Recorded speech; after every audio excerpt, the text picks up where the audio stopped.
Fala, galera do Padrinho Podcast. Hoje é um dia muito especial, estamos aqui em Interlagos, né?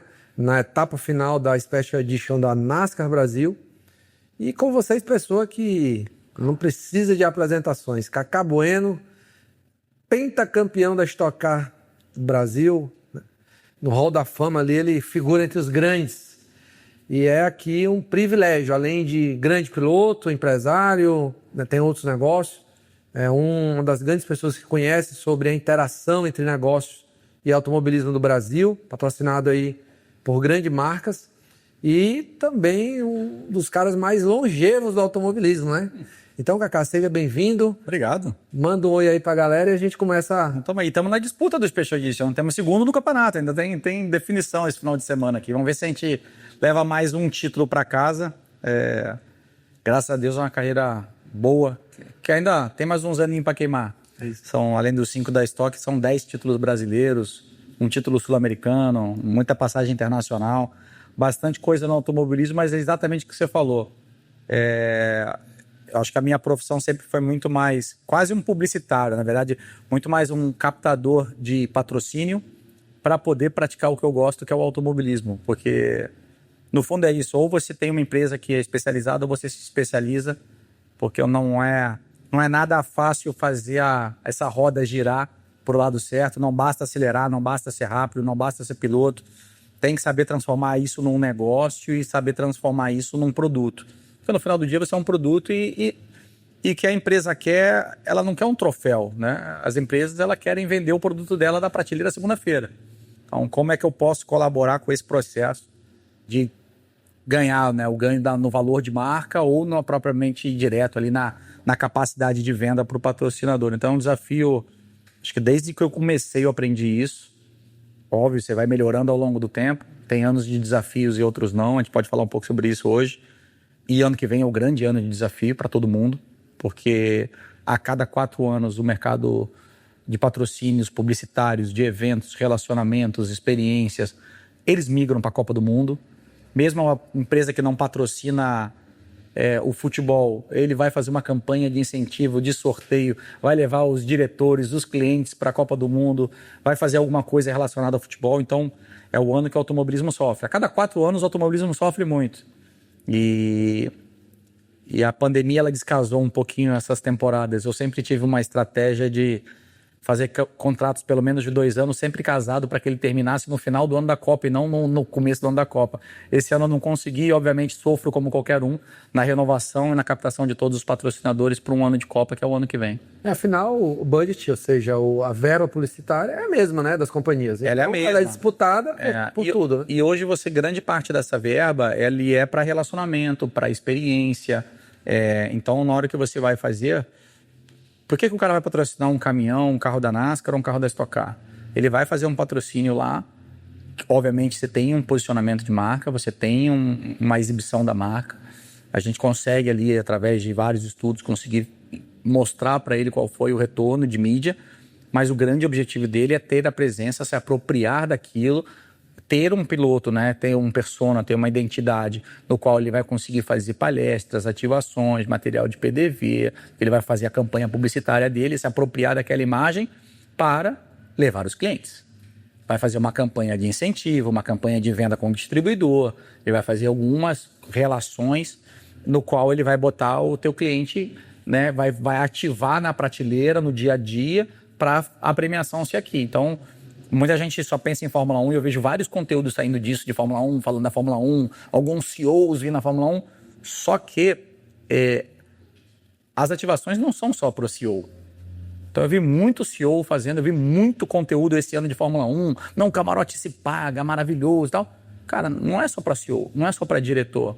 Quem faz a roda girar é o distribuidor, é o revendedor, é o balconista, é o gerente, é o garçom, é o mecânico. Então, quando você vai fazer uma etapa de corrida em Campo Grande, em Cuiabá, em Cascavel, em Londrina, em qualquer outra cidade, uma etapa de Stock Car, uma etapa de truck de NASCAR, é a Fórmula 1 deles. É um grande evento para a cidade, assim como é para São Paulo. Eu sou do Rio, vivo em São Paulo há muito tempo, assim também, né? Vivo que eu digo, venho muito a São Paulo, então fico entre Rio e São Paulo.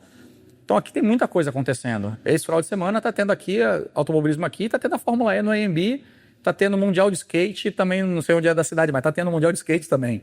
Então tem muita coisa acontecendo, tem os jogos dos 4 times grandes, mas quando você vai a uma cidade que não tem sequer um time nas 3 primeiras divisões, que você não tem grandes palcos de show, então quando a gente vai ao automobilismo lá, é um grande evento.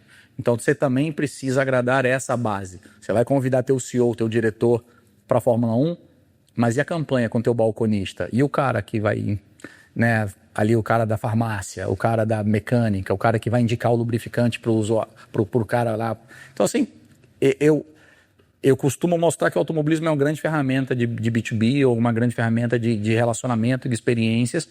Então, elas acabam se misturando um pouco. E essa experiência acaba indo muito para a Copa do Mundo no ano de Copa. Então, ela tem essa transferência desse dinheiro seu mesmo para lá. Então, eles acabam ativando muito menos o motorsport. E aí é cíclico. Daqui a pouco volta, porque ele vai cumprir em 2027. Até no Brasil vai ter uma diferencial, porque vai ter a Copa Mundial Feminina, né, de futebol. Mas geralmente o cara vai cumprindo um objetivo, ele atinge aquele momento, já premiou, já fez muito daquilo, e ele vai para uma outra área. Então é bem cíclico. Patrocínios tradicionais migram de esporte a esporte, dependendo de cada ciclo, ou olímpico, ou de mundial, ou qualquer coisa assim. Há quantos anos, Kaká, o patrocínio virou um patrocínio? Ou seja, há quantos anos que é aquele que é assim, por exemplo, a gente como piloto começa ali, os pais apoiando, primeiro o kart, né, e depois a gente tem que fazer a migração. Quanto tempo nessa jornada? E conta pra gente a história de como foi a captação do teu primeiro patrocínio. Tá, vamos lá. Do que eu lembre, que eu captei ou que eu estava no meu carro? O primeiro que você lembra. Tá, vamos lá. Não, primeiro patrocínio. A questão do patrocínio, você tem 2 coisas no automobilismo que você tem que deixar de ter muito rápido, né? Primeiro que todo mundo tem que aprender a parar de pedir favor. Porque a maioria das pessoas que vêm a mim, poxa, tem um filho talentoso, pô, ajuda ele. Cara, desculpa, ajuda não dá, eu também tenho filho. Se eu for ajudar alguém, eu vou ajudar o meu filho, a minha família. Posso ver um talento no seu filho e a gente vai fazer negócio junto. Então, óbvio, as empresas, por mais bondosas que elas sejam, elas têm os projetos sociais, né? Que tem gente que necessitando de muito mais ajuda do que um cara bem de vida. Então, não é ajuda, é negócio. O que ele pode oferecer para a sua área? Então, você tem um filho, você está numa região, impacta as empresas do teu bairro, para ele fazer um estadual e faz alguma coisa, um fornecedor seu, depois você vai para o estadual, ele vai ganhando força, vai ganhando mídia, ele geralmente é um sucesso na sua cidade antes dele ser um sucesso nacional, depois ele vai chegar numa categoria nacional e você vai procurar empresas maiores, os custos vão aumentando e o nível de empresas também vai subindo junto. Então não é um favor, é um negócio. Tem que haver um benefício muito claro para a empresa que está patrocinando, porque senão não existe. Favor existe muito pouco. E mesmo quando tem favor, é exatamente um favor, porque é do pai, mas é porque tem um favor, no final das contas a empresa do pai está pagando. Sei. Porque está saindo de um acordo comercial que a empresa do pai está pagando. Então tem que deixar de ser um favor.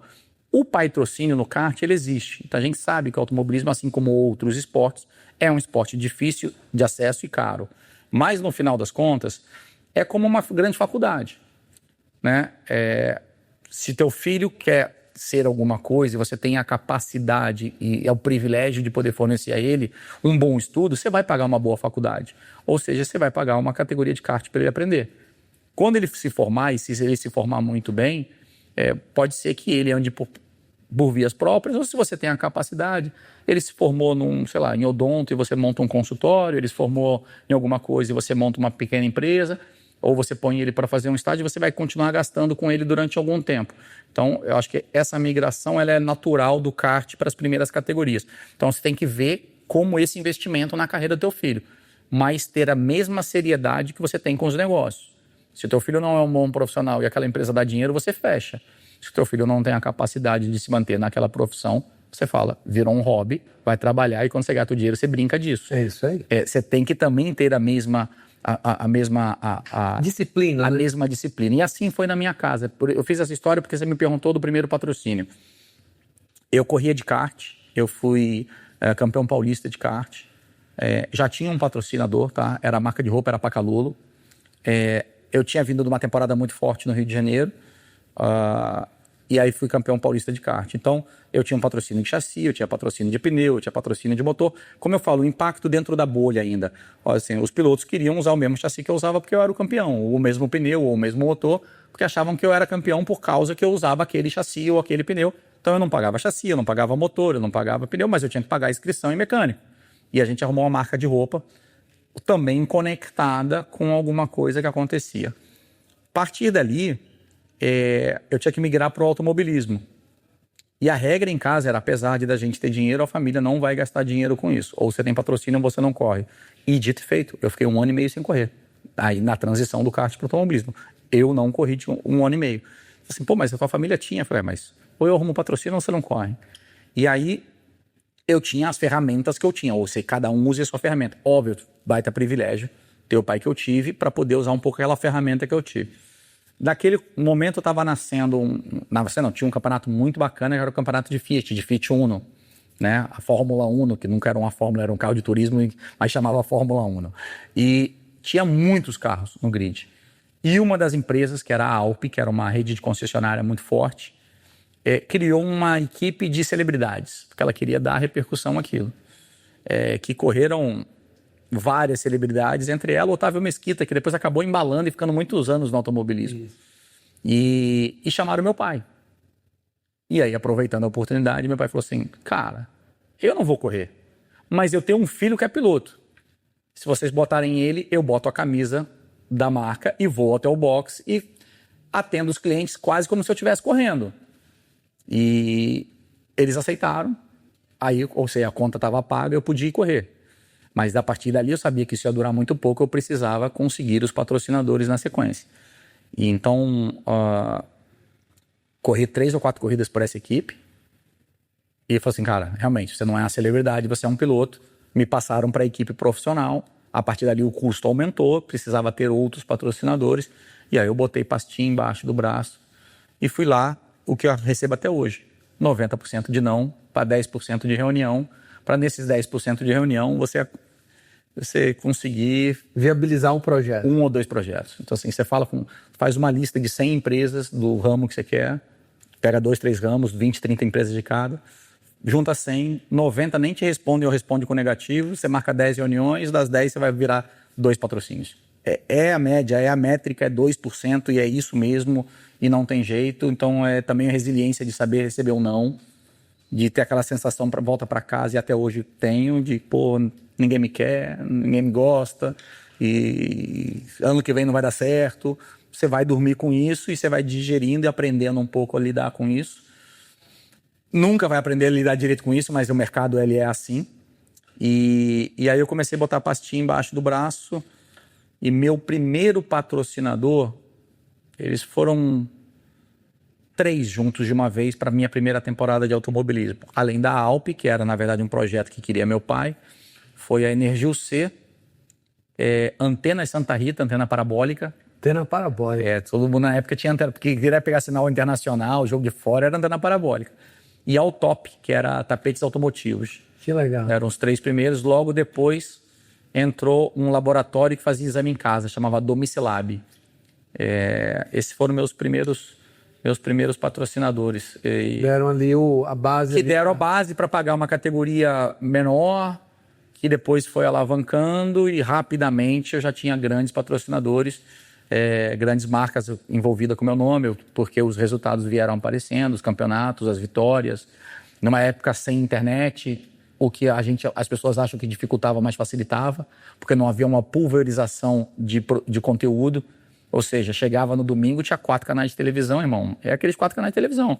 E se um dos 4 tá passando corrida e você tá lá correndo, a tua audiência era monstruosa e então você tinha um retorno muito grande. Então a gente tinha um privilégio de estar correndo numa TV aberta, com audiências de TV aberta muito grande, sem uma pulverização, todo mundo assistindo aquilo. Então isso foi um momento muito bom de patrocínio, a década de 90. É isso aí, gente. Hoje, para você fazer qualquer coisa na vida, tem que saber vender. Cacá tá dando uma aula, uma verdadeira aula pra gente, né? Que ela não só para quem é desportista, ou seja, para quem pratica uma atividade esportiva, precisa de um apoio para subsidiar essa atividade e a sua vida, né? Você, como piloto profissional, você tem um salário Você, né, conforme você vai fazendo a entrega, isso vai aumentando. A gente vê, né, que os pilotos de Fórmula 1, por exemplo, são os desportistas, alguns dos mais, né, remunerados a nível mundial. Então você vai, né, tendo ali um retorno sobre aquilo. Mas isso acontece também nos negócios, né? O vendedor, né, o gerente comercial, o diretor, ele tem que entender que para cada 100 visitas vai ter 2 sim. Né? E isso também acontece, cara. É igualzinho na minha vida. Não adianta, eu sou o cara da sua melhor empresa, chegar lá, não, tá todo não.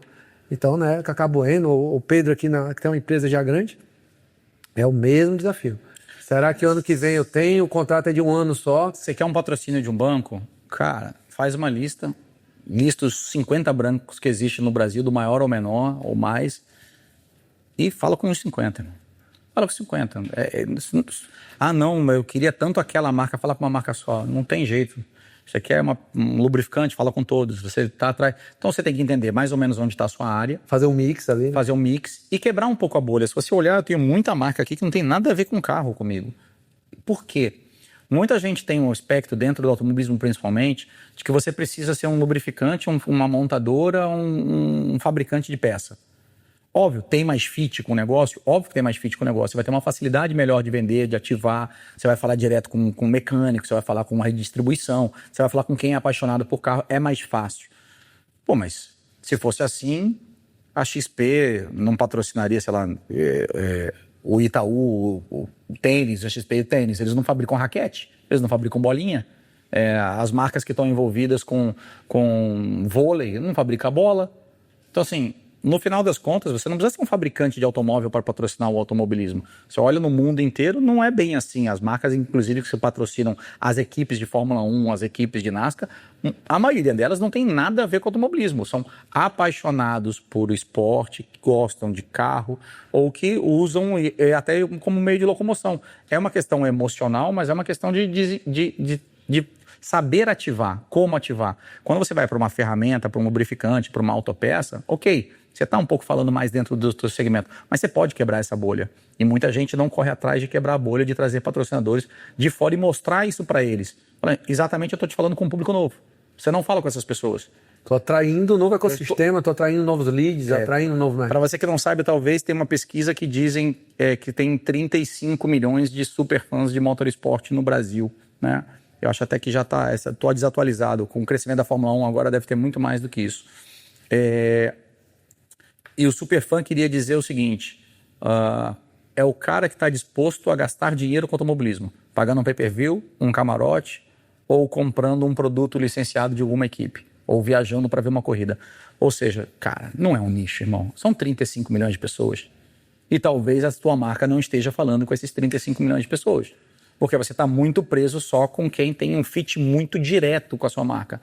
Mas o piloto e o amante do automobilismo também abre conta no banco, também troca o colchão da sua casa, também troca a TV, toma energético. Faz conta online. Faz conta online, se entretém numa casa de aposta. Ele também vive, ele não compra só carro e pneu. Então, você pode muito bem sair da bolha porque você vê o perfil de público que está lá. E o ticket médio do automobilismo é muito bom, é um público consumidor. A gente tem pouco engajamento com um cara extremamente jovem? Tem. Então, até os 18 anos, a gente tem um pouca conexão. Mas o menino de 12 anos, de 13 anos, tudo que eu falei, ele não faz. Ele não compra carro, ele não compra lubrificante, ele não abre conta em banco, ele não toma energético, ele não joga na casa de aposta. Assim, e a gente, quando vai subindo, e quando você vai e passa dos 18 anos, e principalmente ali com 25 anos, que o cara já está mais dentro da sociedade, com um ticket para gastar, é exatamente o perfil do público do automobilismo. É o cara de 25 a 45 anos com um ticket muito bom para consumo. Então, o perfil do automobilismo, e por isso que não é só eu, qualquer um que você for trazer aqui, todos têm muitas marcas. Tem muitas marcas envolvidas nesse ecossistema como um todo, porque o ticket do automobilismo nenhum outro esporte tem. É um ticket que tem masculino e feminino junto, família, pouca rejeição, não há brigas, com ticket alto e entretenimento puro. Então, você consegue engajar muito bem dentro do automobilismo. Eu trabalho com outros esportes também na minha agência, mas assim, o automobilismo é o melhor ticket que a gente tem. Legal. Hoje nós temos no Brasil mais de 15 mil pilotos, Cacá. deste ano, né, que estão na Confederação Brasileira de Automobilismo.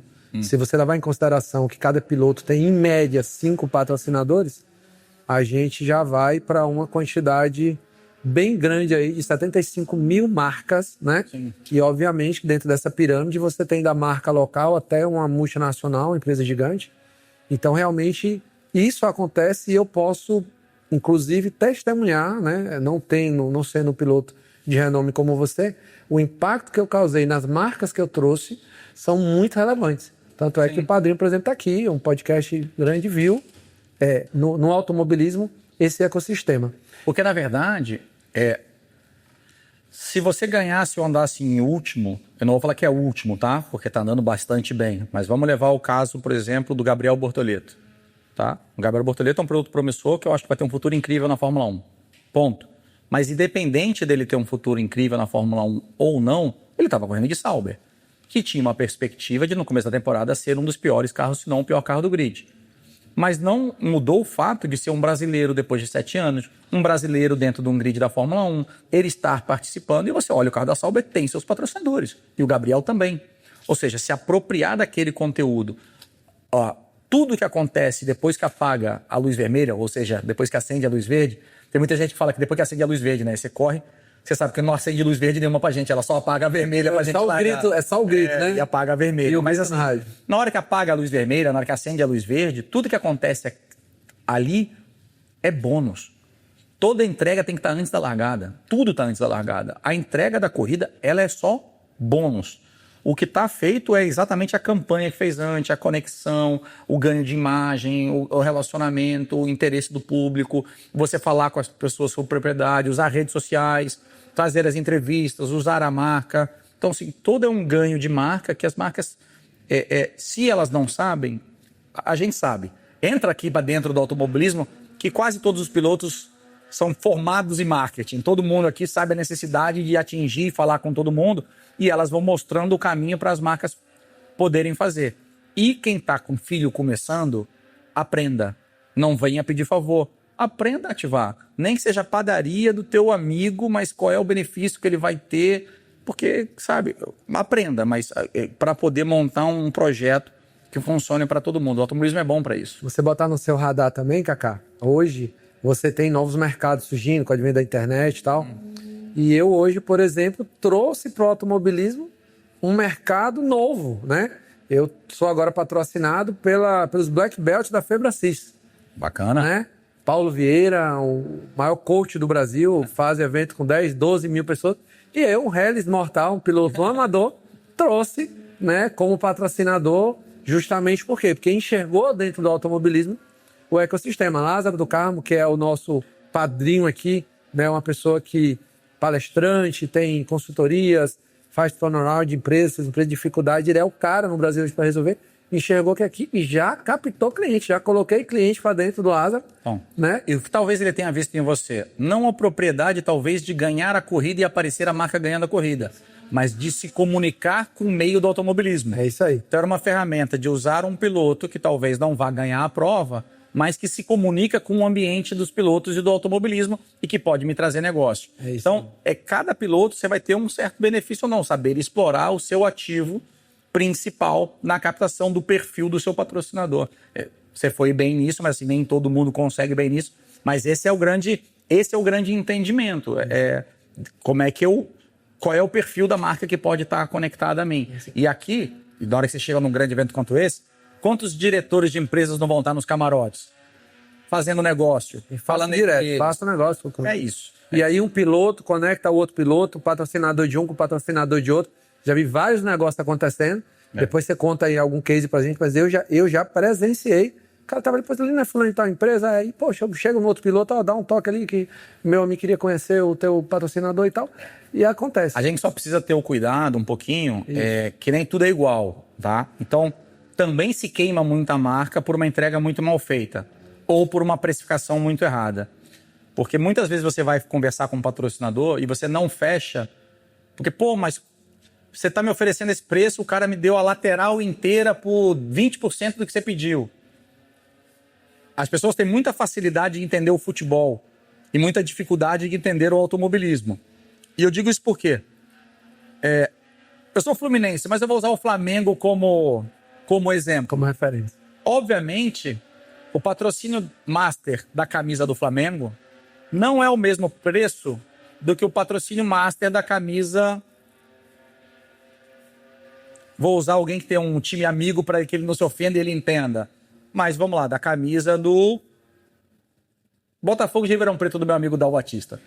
Então, assim, óbvio, ele sabe que não é a mesma coisa. Ele joga a primeira divisão do Campeonato Paulista, joga a segunda divisão do Brasileiro, tem uma relevância, tem uma oportunidade de negócio incrível ser patrocinador do Botafogo de Ribeirão Preto. É uma cidade com muito dinheiro, com um estádio muito bom, que tem show, tem tudo, mas não é o Flamengo.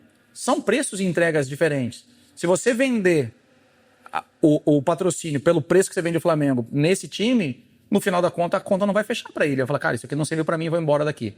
Que é o que muita gente faz. Ou o cara fala, não vou te patrocinar porque o outro me ofereceu menos. Não é a mesma entrega. Então, muitas vezes, um patrocinador com muito potencial no motorsport deixa de fazer o negócio com pessoas relevantes, fazem com pilotos, com equipes, pilotos e entregas, que o cara não dá a entrega. Então, assim, ele não faz a entrega, ele não ganha a prova, ele não entrega o relacionamento, ele não entrega o conteúdo, e no final do dia ele ainda está andando lá atrás. A questão de andar lá atrás é irrelevante se você faz as outras 4. Mas se você não faz as outras 4, o andar lá atrás também é relevante. Com certeza. E aí, na hora que você não faz nenhuma das 5, o cara fala, pô... Ou se você anda lá na frente e não faz as outras 4, também não faz funciona. sentido pra Também mais. faz sentido. Aí o cara fala assim, pô, não, o automobilismo não é bom. É caro, não funcionou. E o cara vai embora, achando que é caro. Mas se você patrocinou, sei lá, o Joinville, achando que você está patrocinando o Boca Juniors, ele é uma entrega diferente. Então, cada um tem a sua qualidade de entrega e entender o seu tamanho para fazer a sua entrega.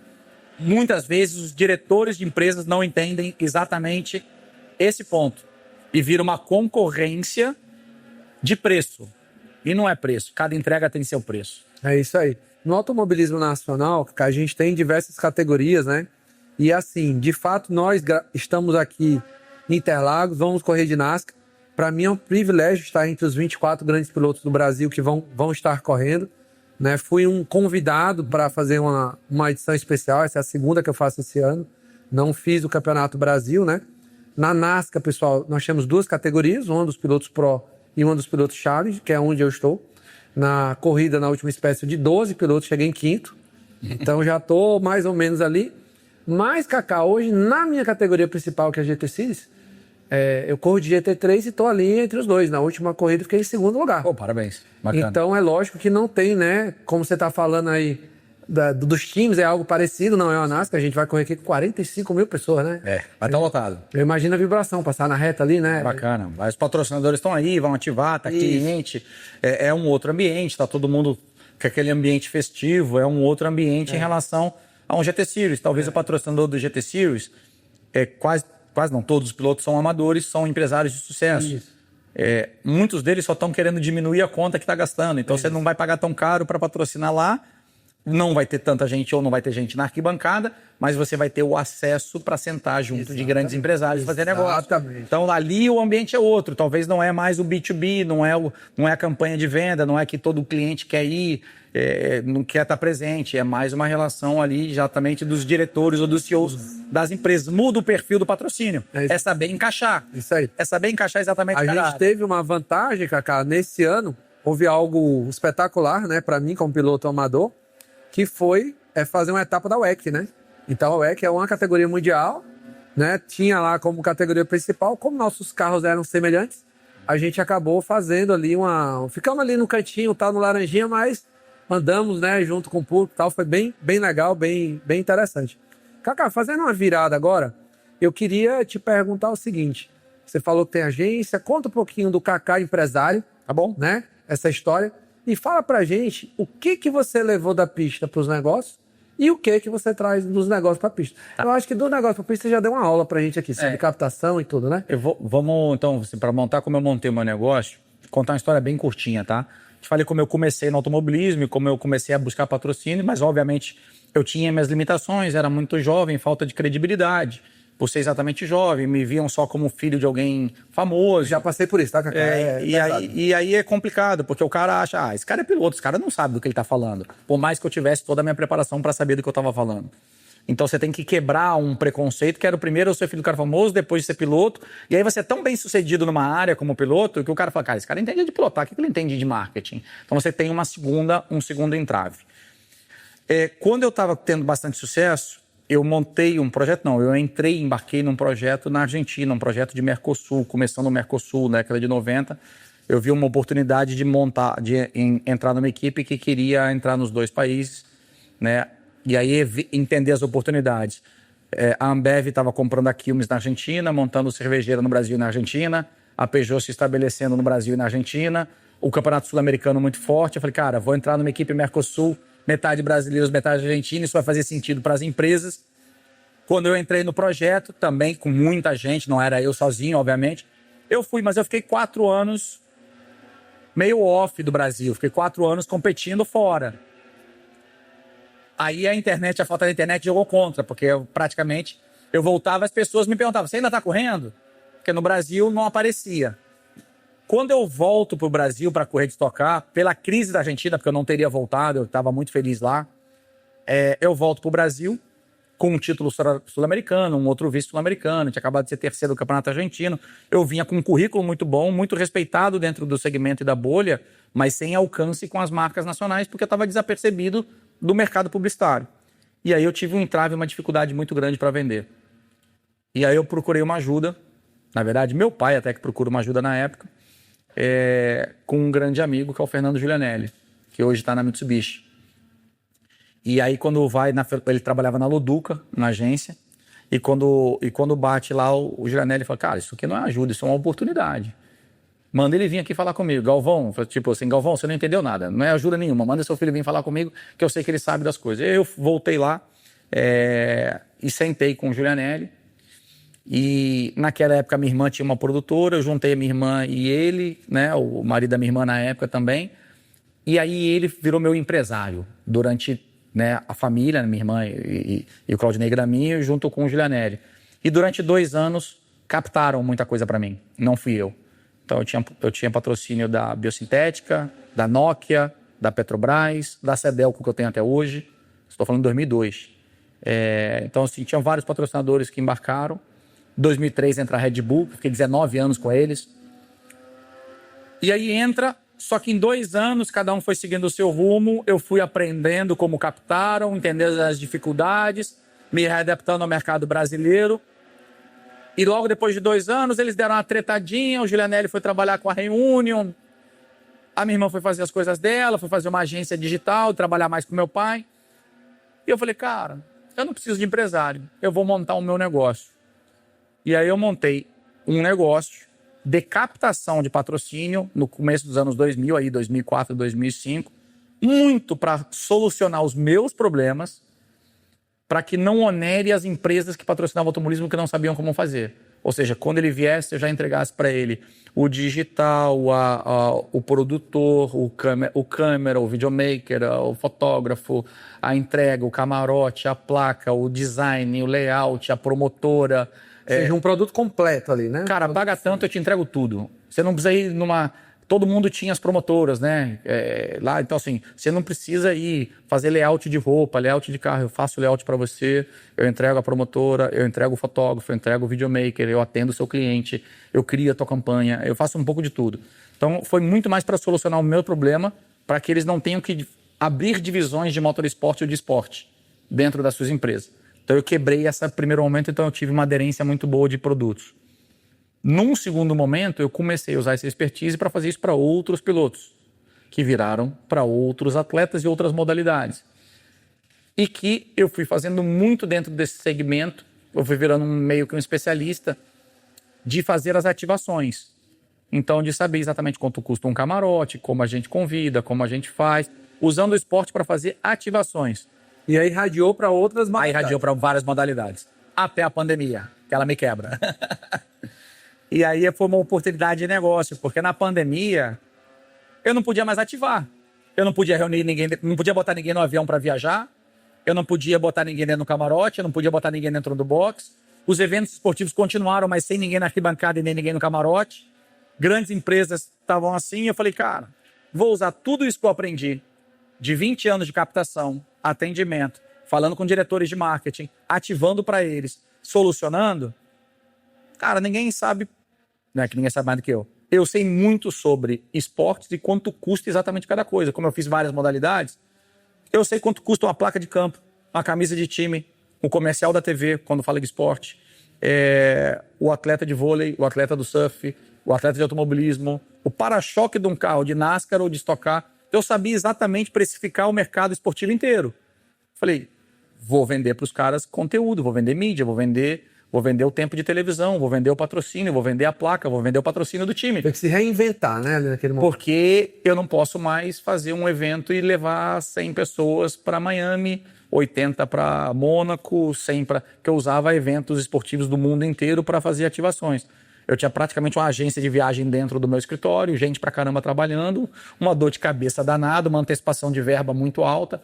Imagina o que era fazer viagem e botar 50 caras para fazer viagem internacional de classe executiva e receber só daqui a 90 dias da agência. Então, eu falei, vou migrar, vou diminuir meu ticket, mas eu vou aumentar minha lucratividade. E aí, depois da pandemia, eu acabo migrando e aí fortalecendo a agência como uma agência, muito mais uma agência de consultoria, intermediação de negócio e até administração de patrocínios e administração da compra de mídia do que realmente uma agência de criação. Eu não crio o conteúdo, eu não faço a publicidade, eu não crio a campanha, né? Mas eu acho que eu sei muito mais do que as agências tradicionais, exatamente quanto vale cada esporte, quanto vale cada camisa e quanto atinge, qual é o ROI exatamente da placa de campo ao comercial na Fórmula 1 ou ao patrocínio de um time de futebol.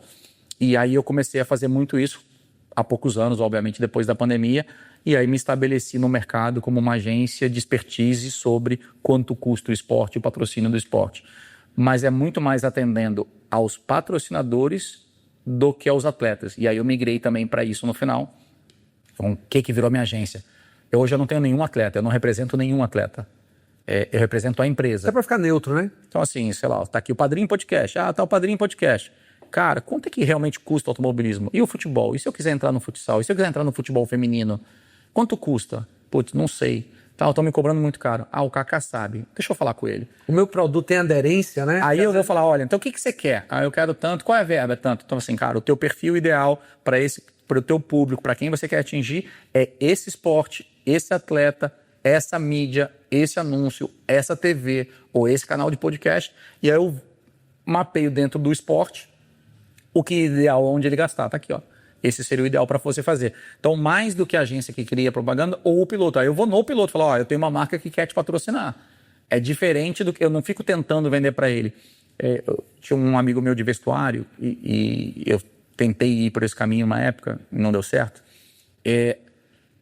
Quando você faz a roupa, ele fala assim, cara, é um desafio grande, né? Porque eu fabriquei 100 mil top preto. E eu tenho que convencer o mercado que ele precisa comprar o top preto. Eu não perguntei o que o mercado quer comprar. Eu tenho que vender 100 mil top preto. Então, você fica conversando, não, compra top preto, é o melhor, olha aqui que bonito. Não, o que você quer comprar? Eu não quero top preto, eu quero um short azul. Eu falei, então eu vou te arrumar o short azul.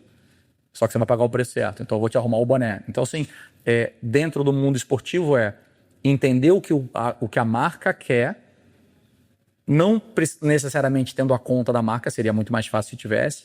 Algumas poucas marcas, durante algum tempo, confiaram em mim 100% para a parte esportiva, mas é fazer essa consultoria para fora. E a gente é muito eficiente nisso. Geralmente, quando eles tomam a própria decisão, eles estão pagando mais caro e não sabem ativar, ou quando eles vão para a agência, eles pagam um BV sobre algo que eles não precisariam estar pagando, porque eles são muito expert e eu não sou concorrente da agência, mas eu trabalho em comum acordo com a agência, onde eles criam a campanha e eu boto no esporte muito certo aonde está. Então, a minha agência virou mais ou menos uma busca disso, uma consultoria com intermediação dos negócios. Parabéns, Kaká, por ter se reinventado, né? No Brasil a gente tem uma das maiores taxas de mortalidade de negócio do mundo, né?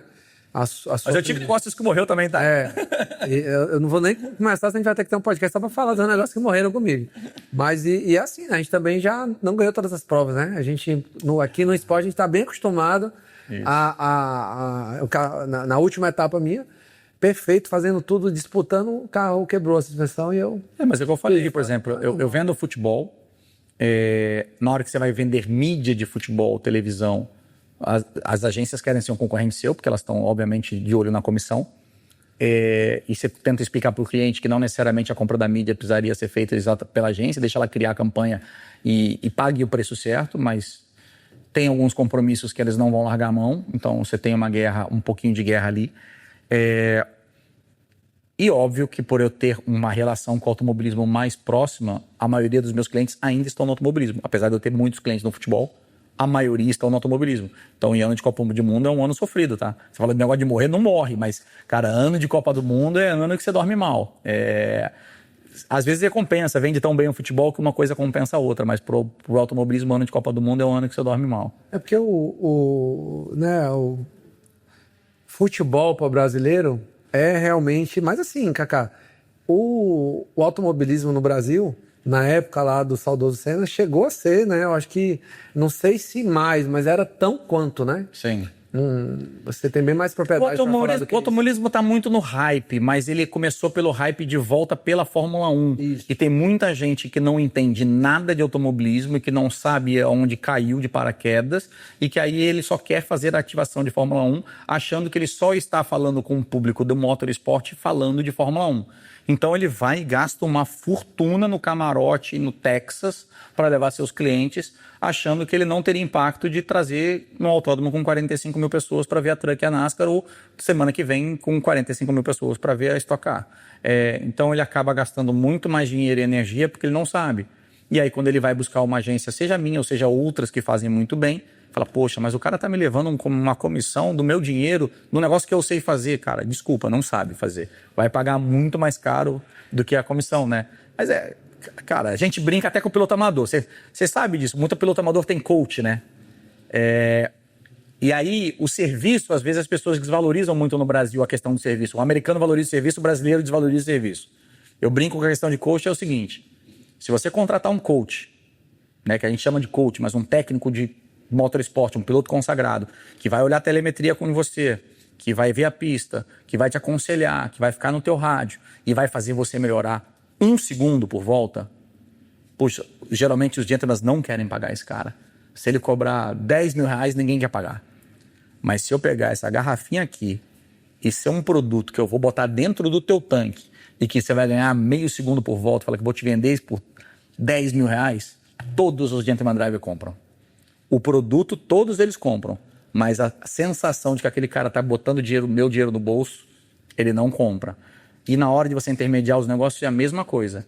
Ele vai lá e paga 1 milhão na ativação. Mas ele não faz contigo que você gastaria 600 mil na mesma ativação, porque você vai ganhar os 10%, os 60 mil ou 15% para ganhar 90%. Mas assim, mas eu ganhei 90%. Ele incomoda que você ganhou 90%.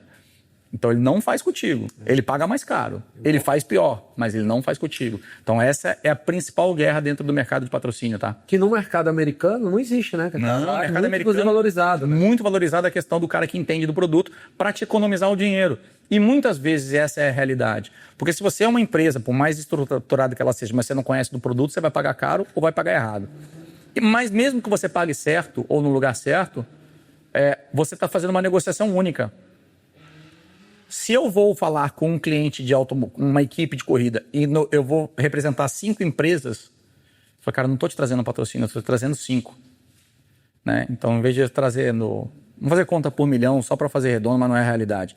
Em vez de eu te trazendo 1 milhão, eu estou te trazendo 5. Cara, me dá 20% de desconto aí, faz por 800 mil para cada um, vamos fazer por 4. O cara falou, pô, lógico, você está me trazendo 4 milhões, não é um só.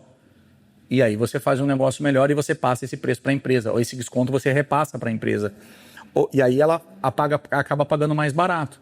E elas têm dificuldade de entender isso. Fala, mas tem um cara levando, para que eu preciso desse intermediário? Tem um cara levando. Eu entendo disso. Então, obviamente, eu sou apaixonado por um monte de coisa, mas não entendo um monte de coisa. E não é porque alguém é muito bem sucedido na sua área que ele entende de tudo. Ele pode gostar de tudo. Exatamente. Mas entender é diferente. Eu tenho, né, alguns exemplos assim para dar muito forte, mas uma coisa que eu gosto sempre de orientar quando eu palestro, quando eu falo para as pessoas, é que, de fato, o Brasil ele modula muito, digamos assim, na economia dos Estados Unidos. Então, se você olha hoje o mercado americano do motorsport e olha o mercado nacional de motorsport, existe um grande vale a se perseguir, né? Sim. Por exemplo, eu trabalho com logística de internet. Então, o Brasil tem um percentual do PIB sobre a venda de produtos que são vendidos pela internet. Os Estados Unidos é bem maior. Quer dizer o quê? Quer dizer que ao longo do tempo eles vão crescer mais ainda e a gente vai chegar lá. Então, você já enxerga ali uma tendência. E no automobilismo, é uma coisa. Você pega uma NASCAR, por exemplo, né? Nós estamos aqui, 24 pilotos, 45 mil pessoas, mas isso perto do que é lá, que são 500 mil pessoas, Sim, ainda tem um caminho muito grande. ainda tem um caminho muito grande. Então é um lugar, não, né, não vai ter 500 mil pessoas assistindo algo que não é bom, não vai ter milhares de marcas patrocinando algo que não dá resultado.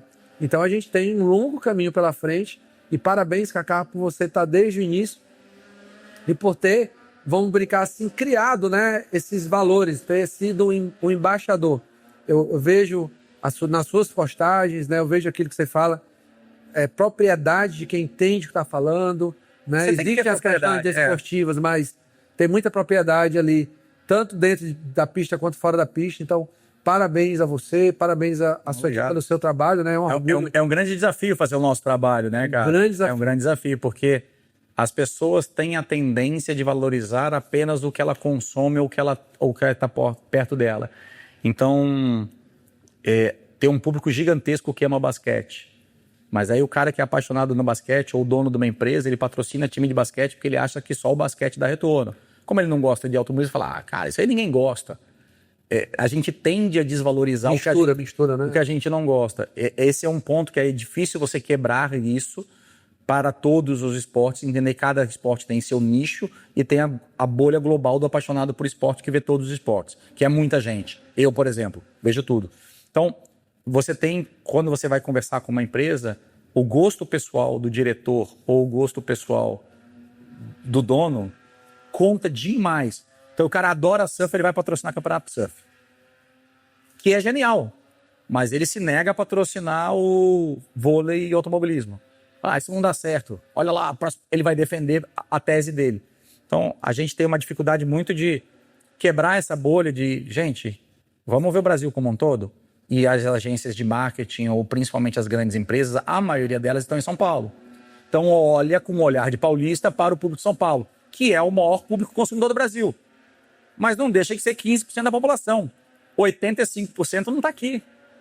E o cara lá do interior também toma cerveja, também abre conta no banco, também compra um carro. Vocês estiveram no estoque agora? Em Cuiabá, em Brasília, depois. Então assim, não dá para olhar só pelo mercado, pelo olhar do publicitário de São Paulo. E uma das grandes estratégias de muitas agências é isso, né? Aonde está a sede da empresa, aonde está o escritório da empresa, e aí faz o OH, né? O Out of Home, inteirinho no trajeto do diretor, né? Tá no aeroporto que ele chega, tá na cidade que a fábrica fica, tá no outdoor da estrada que ele pega para chegar lá, e aí ele dá, nossa, como a minha empresa tá bem, hein? Tá na traseira do ônibus da região dele, e aí o cara tem uma baita empresa, sei lá, em Bauru, e fala, não, a minha empresa tá voando, sendo que a 100 quilômetros dali nunca ninguém ouviu falar da empresa dele. Então, você vai lá no Ceará, ninguém nunca sabe que aquela empresa nem existiu. E você tem um público consumidor enorme lá. Você vai no Rio de Janeiro, é a mesma coisa. Então, a gente tem muita empresa com potencial nacional que se afinca a agradar o diretor e a fazer um sucesso na cidade onde a fábrica está estabelecida. Como se ele só vendesse aquele produto para a família dos funcionários da fábrica. Entendi. Que é quem mora lá. Que ele já está impactando a cidade. Porque todo mundo está impactado exatamente por alguém familiar já está trabalhando naquela fábrica. Você vai impactar aquela cidade muito mais por fazer um projeto social para os teus funcionários do que pela publicidade, porque todo mundo já sabe que aquela fábrica está lá. Você chega numa cidade... outro dia a gente foi fazer um negócio que nem foi bem sucedido, aliás, foi bem ruim, com Concórdia, de futebol lá no Santa Catarina. Não por minha causa, mas acabou sendo ruim o negócio.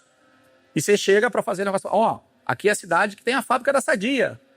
Todo mundo já sabe que a fábrica está lá. Ou seja, ela não precisa fazer publicidade nenhuma local para as pessoas saberem que a fábrica está lá. E aí lá... Então, assim, tem muito disso. Não falo da Sadia em si, mas eu falo algum exemplo das fábricas nas cidades. E muita empresa que tem um potencial de ser sadia, que é uma marca, obviamente, nacional, muitas fábricas que têm o potencial de ser sadia não são exatamente porque ficam olhando só para o bairro dela e elas não saem dali.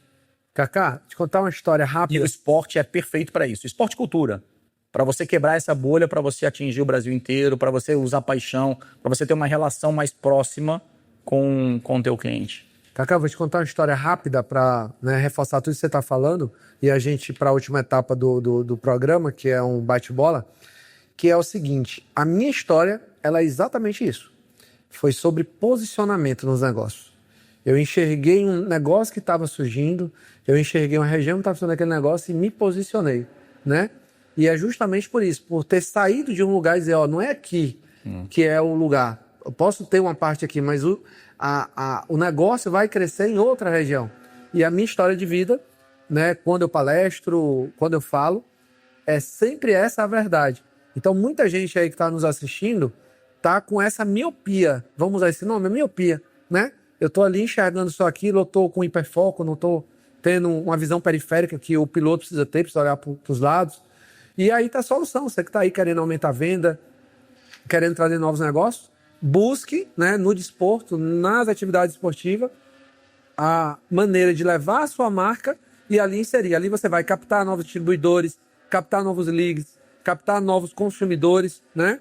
E desenvolver a sua marca em regiões que até então você achava que não seria. Conquistar novos públicos. Conquistar novos públicos, né? Esse que é acho que de tudo que a gente falou, essa parte aí foi fundamental. Uma dica de ouro, gente, de quem faz aquilo, de quem vive fazendo aquilo, de que tem experiência, né? Aqui o padrinho sempre traz. A gente não gosta muito daquela pessoa que é o mentor de PowerPoint, não. A gente gosta daquela pessoa que viveu, que chega aqui e fala, ó, eu quebrei, eu tive, não deu certo, mas eu insisti, eu mudei. Porque essa história do empresário, do empreendedor, do Brasil que deu certo, é formado por E é pessoas... difícil, hein? É formada por pessoas que, assim como eu, assim como você, tiveram coragem e não desistiram. Então, Kaká, para finalizar, eu vou te chamar aqui para um bate-bola. A gente podia brincar aqui em ultrapassagem. Eu falo aqui uma frase, você fala o que vier na mente. Pode ser uma palavra, uma frase. Tá bom. Fica à vontade. Kaká, uma palavra que resume sua trajetória até aqui. Resiliência. Uma corrida inesquecível da sua carreira. Stock Car, Jacarepaguá, 1997. Minha primeira vitória de Stock Car em cima de Ingo, Chico, Paulão, Jardim, Xande, Carlão. Todo mundo no grid, eu com o meu carrinho da divisão B da categoria, eu ganhei no geral. O único cara a conseguir fazer isso, ganhar uma corrida no geral com o carro da B. E em casa, 97, ali eu virei a chave pro nicho. Falei, ó, tenho muito orgulho do meu pai, mas eu só não sou um filho de famoso, não. Eu sou um piloto. Cheguei, eu tô aqui. Um erro que te ensinou mais que uma vitória. O erro que me ensinou mais do que uma vitória. Puta, eu errei tanto na minha carreira. Todo mundo erra, né? Um erro. Eu tive numa temporada de... É meu amigo, tá? E o outro eu me dou bem hoje. Numa temporada, que se eu não me engano foi de 2005 ou foi 2004, eu perdi 2 corridas pelo mesmo tipo de erro. E eu acabei perdendo o campeonato por poucos pontos. Eu tive outros problemas com a confederação, que é uma outra questão. Mas eu me movimentei muito mal em Londrina, fechando meu companheiro de equipe, acreditando que meu companheiro de equipe, por ser companheiro de equipe, tomaria cuidado de mim. E acabou batendo os 2 no meio da reta e esses pontos me fizeram falta. E foi com o Thiago Marques, que é hoje o dono da NASCAR. Que legal. E eu corria para a equipe dele. E a gente bateu e tal. E eu achava, cara, você tinha que ter me protegido. E aí, assim, cara, não dependa dos outros. Faça o teu papel bem feito. Faça o que você tem que fazer, independente de quem seja que tem atrás. Se seja seu maior inimigo ou seu maior amigo, faça o seu bem feito. Então, assim, acho que foi um ensinamento. E eu fiz esse movimento muito mal com ele, com o Christian Fittipaldi, que também deu uma fechada. Acho que o Christian foi mais culpado na batida do que eu, mas ele não tinha nada a perder e eu tinha um campeonato a perder. Então, de novo, faça o teu bem feito, não dependa dos outros. Show. Um hábito que faz a diferença na sua performance como piloto. Um hábito? Um hábito. Não sei se é um hábito, mas acho que é uma característica, mal que eu faço. Acho que quando você ama o que você faz, você arruma um jeito de fazer bem feito. Você arruma um jeito de se doar para aquilo e fazer. Óbvio que hoje eu tenho diversos outros negócios, Eu não só respiro e olho automobilismo, mas continua sendo a coisa que eu mais amo de fazer. Se eu pudesse fazer a vida inteira, eu vou arrumar um jeito de fazer a vida inteira. Dá lá na GT3, a gente tem gente com mais de 70, viu, Cacá? E Mas olha aí que é os uma caras coisa que eu ensinei, que eu falei lá atrás. Não gaste do meu dinheiro para correr. Se não me pagarem, eu fico em casa vendo pela TV. É isso aí. Um conselho que você daria para quem está começando agora nas pistas? Um conselho: entenda que você não é um outdoor ambulante. Você não é um motorista de... Desculpa Uber, mas assim, não é um motorista de Uber a 200 km por hora. Você não é um chofer. Você é um produto. Você é algo que é vendável, que as pessoas querem misturar a sua marca com alguém. Posso te contar uma história muito curta? Quando eu comecei na Red Bull, 2003, final de 2003, todos os atletas da Red Bull naquela época usavam um capacete que era a latinha. Eles não usavam o seu capacete original, usavam um capacete que era exatamente a latinha. Quase perdi o patrocínio da Red Bull na época, porque eu me neguei a usar a latinha.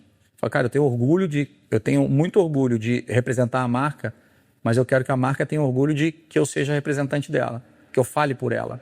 Então, se ela está buscando algum valor em mim. Ela quer agregar esse valor em mim, a marca dela, para os consumidores. E eu quero, obviamente, uma marca que tinha muito conceito de marketing sensacional, e eu já tinha entendido aquilo quando ninguém muito conhecia a marca, e eu quero você comigo. Então vamos fazer o seguinte: eu faço a latinha na frente, mas a minha pintura continua minha. É a união das duas marcas. Por mais que eu seja relevante, eu sou um piloto brasileiro num contexto de uma marca global, mas eu não vou abrir a mão da minha identidade. A gente vai juntar força. Então isso foi interessante para esse aspecto de não abrir mão de alguma coisa e juntar as marcas. Um Você aprendizado. tem que ter personalidade. Personalidade. Esse é um aprendizado bacana, entendeu? De ter essa personalidade. Beleza, Cacá, aqui eu agradeço enormemente hoje é um dia entre os três, você tá ali descansando, aproveitando a família e tá aqui com a gente. Queria avisar, que Cacá tá aí, temporada de 2026, como ele falou, é um desafio, então marcas, tá aí um produto, mais um piloto. Ainda não fechei minha temporada para NASCAR Brasil do ano que vem. Por enquanto, só estocar, ainda NASCAR Brasil, ainda estamos conversando. É isso aí. Então, a gente vai deixar no final aí do episódio, as maneiras de encontrar o Cacá. Mas você botar Cacá Bueno, todo mundo vai achar ele aí.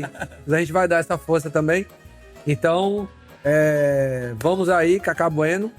E contem, com o automobilismo como um lugar para eu estar sempre trazendo pessoas legais, batendo esse papo descontraído e fazer essa inter-relação, Acho que o Cacá está muito acostumado a fazer entrevistas sobre o automobilismo em si, Mas talvez não sobre o negócio. Isso, mas essa inter-relação é algo novo aí que o Padrinho traz para as pistas. Estamos muito orgulhosos, os episódios têm a cada vez mais surpreendido em audiência, em comentários legais. Então, Cacá, muito obrigado mais uma vez. Conte com a gente. Tudo de bom e boa sorte na prova, tá bom? Obrigado. Tô aqui de macacão, tá por baixo, a gente tá aqui. É isso aí. Tô de macacão, ainda paremos rapidinho o treino pra gente falar um pouco. Foi rapidinho, foi bom demais. É isso aí. Quem sabe mais vezes. Um abraço, pessoal. Tudo de bom para vocês.